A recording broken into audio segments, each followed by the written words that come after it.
Students, how are you all? I hope you are all doing good. Let me introduce myself. I am your assistant teacher, Miss Harish. So students, in the previous class we have discussed about the three topics: the universe, the sun and planets, and the solar system. And I said that you find more information about the solar system and read the page number 3 and 4 by yourself. So students, now open your page number 4. The new topic is the moon. The moon. Our moon seems to shine. हमें लगता है कि चांद जो है चमकता है, but it is only like a mirror reflecting the light of the sun. लेकिन ये क्या है? सन की रोशनी को रिफ्लेक्ट करता है. We all know that the moon seems to change depending on the time of the month. It does not change, of course, but appears to do so because the shadow of the earth crossed it. लेकिन ये इतना ही shadow दिखाता है जितना कि इस पर पड़ता है. मीन्स कि चांद की कोई रोशनी नहीं होती. जब सूरज की रोशनी जो है चांद पर रिफ्लेक्ट करती है तो वो शाइन करता है. Now students, we talk about the phases of moon. The moon goes round the earth once in 28 days. मतलब जो चांद है वो अपना एक चक्कर ज़मीन के गिर्द कितने दिन में पूरा करता है? 28 डेज में. Once in this period, the earth, the moon and the sun are in a line. और इस पीरियड के दरमियान ज़मीन, चाँद और सूरज जो हैं एक लाइन में आ जाते हैं.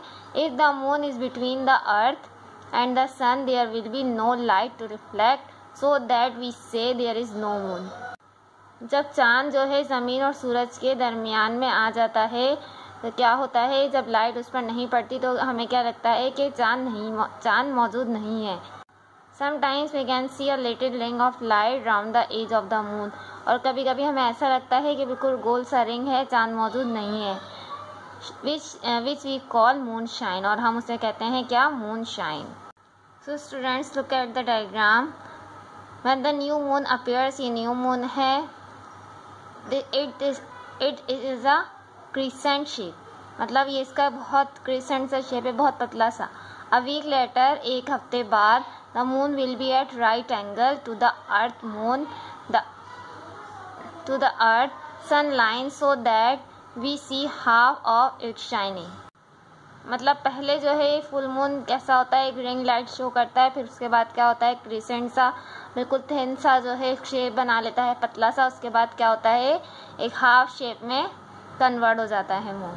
फिर दोबारा क्या होता है? एक हफ्ते बाद वो एक क्रिसेंट शेप बनाता है. उसके बाद दोबारा एक फुल मून में तब्दील हो जाता है. और इस पूरे शेप को हम क्या कहते हैं? This is a full moon. Again फिर एक हफ्ते बाद क्या होता है? एक क्रिसेंट सा शेप बनता है और फिर एक हाफ मून में तब्दील हो जाता है. फिर क्या होता है? मून एक अगेन जो है क्या होता है? क्रिसेंट शेप में तब्दील हो जाता है. मतलब ये पूरी साइकिल है मून की. ये किस तरह से वो अपने फ्रेजेस जो है चेंज करता रहता है. Now class, next topic is eclipses. Eclipses क्या होते हैं? ग्रहण लगना होता है. जिस तरह हम कहते हैं ना कि चांद ग्रहण हो गया, सूरज ग्रहण हो गया. और ऐसा कब होता है? जब 3 heavenly bodies come into a line so that one block out the other. तो ऐसा कब होता है? जब जो है 3 हेवनली बॉडीज जो है एक लाइन में आ जाती हैं और फिर क्या होती है? एक दूसरे को ब्लॉक करने लग जाती है. मतलब इसकी रोशनी इससे तक नहीं जा पाती. जब जो है क्या प्रोड्यूस हो जाता है? इक्लिप्सिस प्रोड्यूस हो जाता है. So student, first of all we discussed about the solar eclipse, मतलब सूरज ग्रहण. सूरज ग्रहण कब होता है? जब चांद जो है ज़मीन के गिर्द चक्कर लगा रहा होता है. यहाँ आता है, कुछ नहीं प्रोड्यूस होता है. यहाँ आता है, कुछ नहीं होता. यहाँ आता है, कुछ नहीं होता. लेकिन जैसे ही ये तीनों एक लाइन में आ जाते हैं, जैसे कि अर्थ, मून एंड सन, ये तीनों क्या हैं? अभी एक ही लाइन में. जैसे हमने कहा ना कि 3 हेवनली बॉडीज अगर एक लाइन में होंगी तो क्या प्रोड्यूस हो जाएगा? इक्लिप्स प्रोड्यूस हो जाएगा. जब मून जो है अर्थ और सन के बीच में आ जाता है तो क्या करता है कि वो मून जो है क्या करता है? सन की लाइट को जो है ब्रेक कर देता है जो अर्थ पर पड़ती है, जिसकी वजह से क्या प्रोड्यूस होता है? क्या आकर होता है? सोलर इक्लिप्स, मतलब सूरज ग्रहण प्रोड्यूस हो जाता है. So students, now we talk about the lunar eclipse. Lunar eclipse क्या होता है? मतलब चांद ग्रहण क्या होता है? जब हमने देखा था सोलर इक्लिप्स डायग्राम में तो यहाँ पर जो है मून था और यहाँ पर अर्थ था. लेकिन ल्यूनर इक्लिप्स में ऐसा नहीं है. लूनर इक्लिप्स में क्या है, मून साइड पर है और अर्थ जो है क्या है, मून और सन के बीच में आ गया है, दरमियान में आ गया है। जब यहाँ होगा अर्थ कोई मसला नहीं है, यहाँ होगा कोई मसला नहीं है, लेकिन जब ये तीनों लाइन में आ जाते हैं तो क्या होता है, इक्लिप्स प्रोड्यूस हो जाता है, मतलब ग्रहण प्रोड्यूस हो जाता है। और कौन सा ग्रहण होता है, ल्यूनर इक्लिप्स, मतलब चांद ग्रहण। वी नो दैट चांद की जो है अपनी कोई रोशनी नहीं होती। जब जो है ज़मीन जो है चांद और सूरज के बीच में आ जाती है तो क्या होता है, सूरज की जो रेज़ होती हैं वो डायरेक्टली मून पर नहीं आ रही होती, जिसकी वजह से हम क्या कहते हैं कि चांद ग्रहण हो गया है, क्योंकि सारी रोशनी किस पर पड़ी होती है, डायरेक्टली अर्थ पर। So student, this chapter has completed. I hope you all got my points. Now student, we start our copy work. First of all, you make a title page, session page, and then we make a title page, and then start the question answer. What causes the extreme temperatures on the Mercury? Temperature on the surface of Mercury are extreme, both hot and cold, because the planet has no atmosphere to retain that heat.